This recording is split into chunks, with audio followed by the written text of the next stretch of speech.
Okay, so welcome to the second day of this mini course series in which you will be playing Prelude and Fugue in F major. And yesterday we learned the first fragment, basically episode A or section A of the Prelude. And today we'll be learning something new. And the first thing you have to do is repeat previously learned material, previously practiced material. Yesterday we did at the beginning, the introduction. Now you have to play it 3 times correctly, okay? Very slowly. Perhaps all parts together now. Let's try.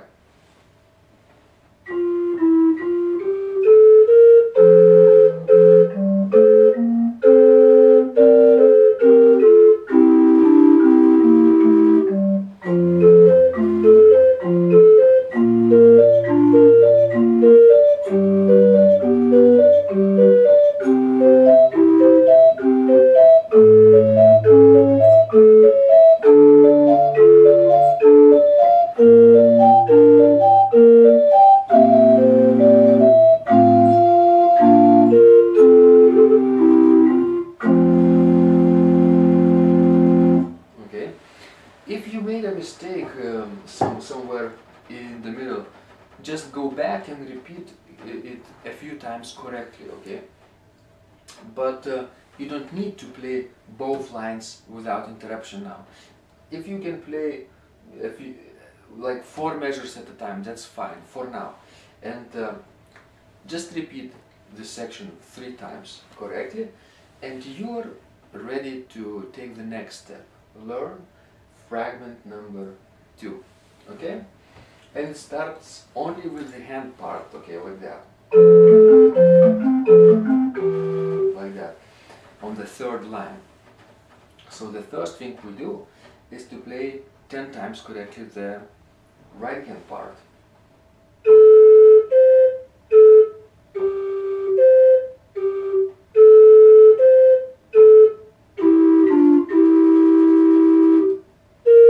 Stop right here at the beginning of the next fragment.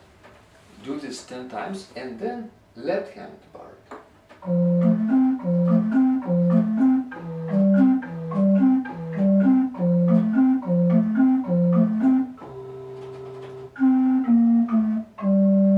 That's interesting place, so we should discuss how it's put together. The left hand part does not have the legato sign, which you see on the 1st line, 2nd line, these triplets, okay? There is no legato rhythm, but that doesn't mean that it's something different now. We apply the same technique, the same touch in similar places. So this is a similar place to the beginning, okay? Then, if you remember this, you mentally add this legato and make a break.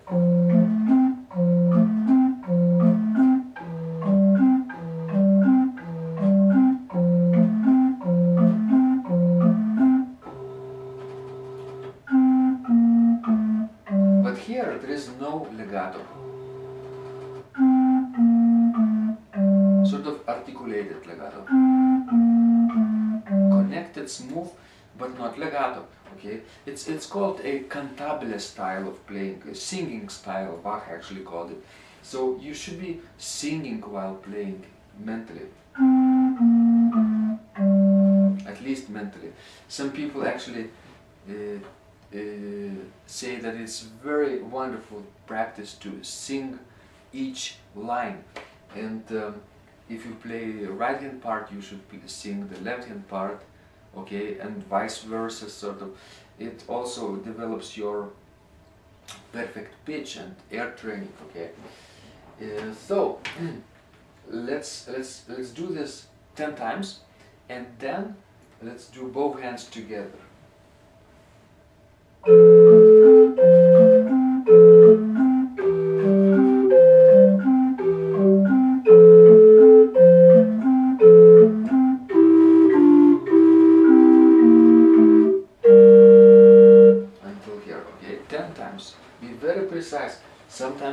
sometimes triplets. Be very careful to play it clearly and emphasize the beats. Strong beats and weak beats should be very clearly distinct. Okay? Then there is another sequence higher, like that. You need to play only the right hand part now.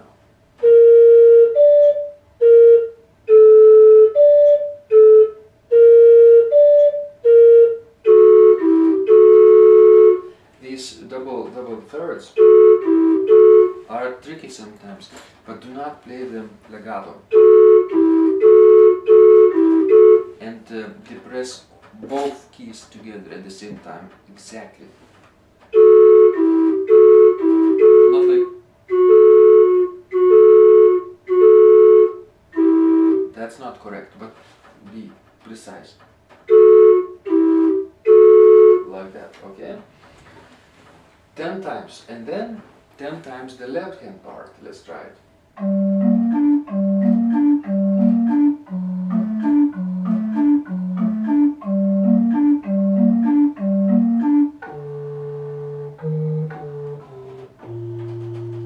Okay, it's like the beginning of the last fragment, only one step higher, and also you repeat 10 times, and be very careful to not to mix duplets with triplets. Okay, now both hands together.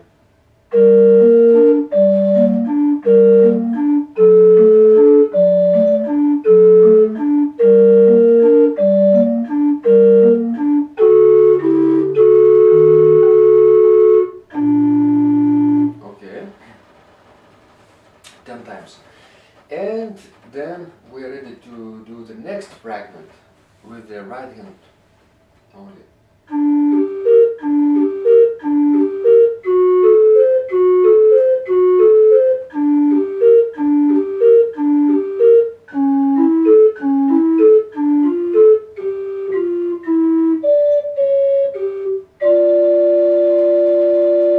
This is a little longer episode, like 6 measures, but that's okay. Do this 10 times, very slowly, even slower than me.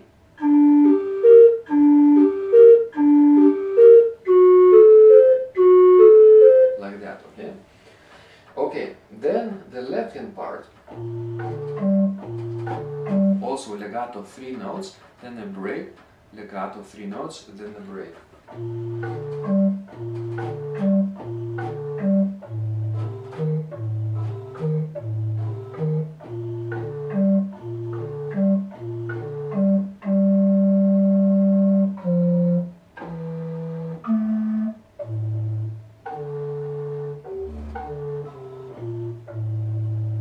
Okay, now let's do them together 10 times.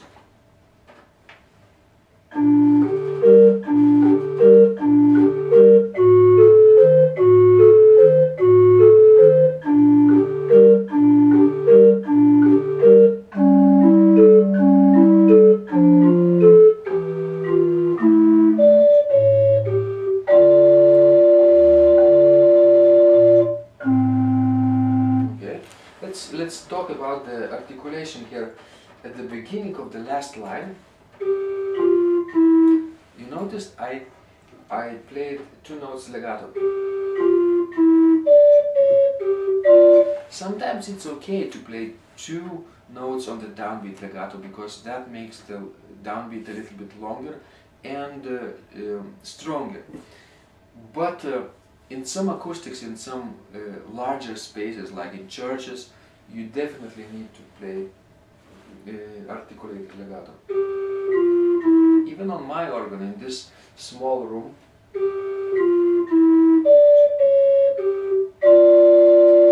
probably it's better to articulate, okay? Do this 10 times, okay? And we will be practicing now 6 more measures with the right hand part.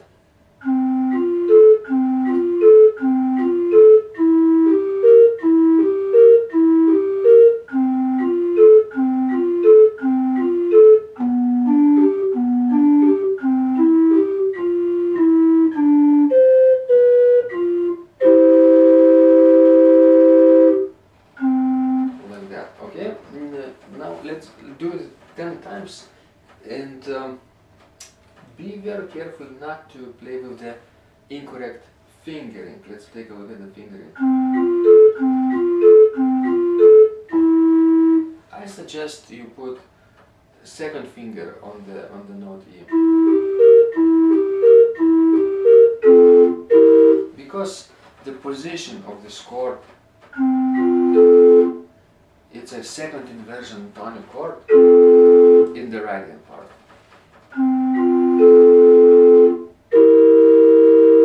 And then there is a diminished fifth, diminished triad. If you play 1, 3, 5, then you need to move your hand position quite a bit from this to this. But if you just play 1, 3, 5 and 2, 4, 5, then you only need to move your little finger, your fifth finger, just a little bit. Therefore, I chose and recommend 2, 4, 5 for E, G and B flat. Okay? Now, let's take a look at the left hand part.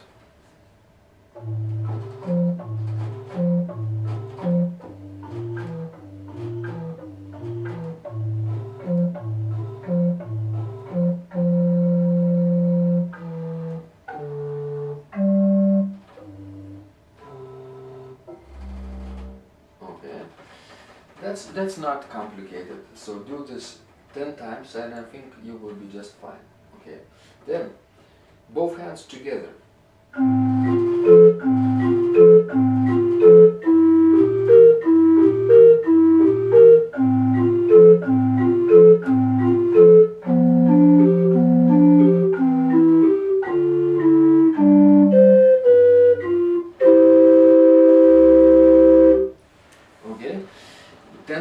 And now notice what Krebs or Bach does this in this measure, last measure of line 5 in this page. He adds B natural, which is a little foreign to the key of F major, but this means that in this particular instance he modulates to the key of C major, which doesn't have any accidentals, as you know, right? So let's take a look again and emphasize this modulation. What I mean by emphasizing is to listen to it, to listen to the different color of the chord, of these chords, like that. Okay, this is tonic 6 chord, for first inversion tonic chord. Then diminished first inversion chord. Again, tonic first inversion chord. And this is so foreign and so fresh.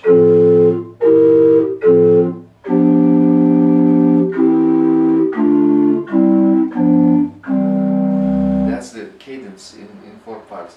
And if you emphasize and sort of you are listening to that B natural, you should be actually aware of B natural. Then your listeners will be surprised and feel very interesting things when you play modulations like that.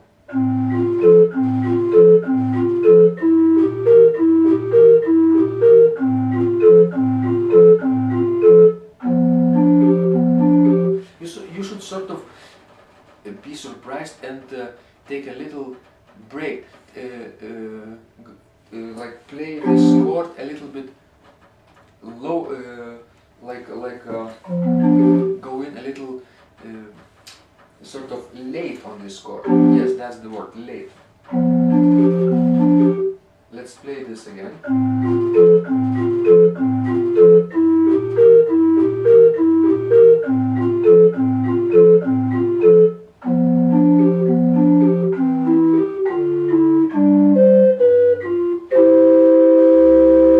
So do this in every modulation you encounter, every new accidental you encounter, and your listeners will be very happy that you point out where the modulation starts and where the new color begins, okay?